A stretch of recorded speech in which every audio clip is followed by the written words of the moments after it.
Members made a decision today on whether to override the mayor's veto on a parking ordinance. Our Johan Marin has been following the discussion. He joins us live in the newsroom. So, Johan, what's the verdict? What happened?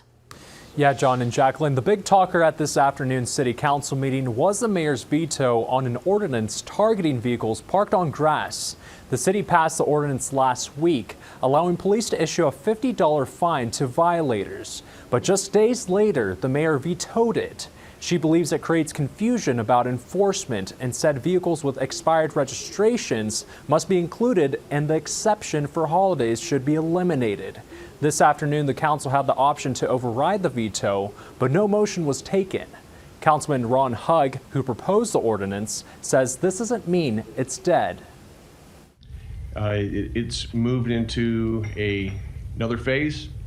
I look forward to working with the mayor, and from the communication I received from the mayor, she has acknowledged that she's in agreement that we do have an issue, we do have a problem that we need to address. And I'll be meeting with her in the future, and I look forward to working with her to come up with something that works for everybody. The City Council greenlighted several other items approving redevelopments along 120th and 4th Streets. Those include the Roanoke Business Park, Tranquility Park, and the entertainment venue, Chicken and Pickle. Officials are also considering adding a new job position called the Sports Complex Manager.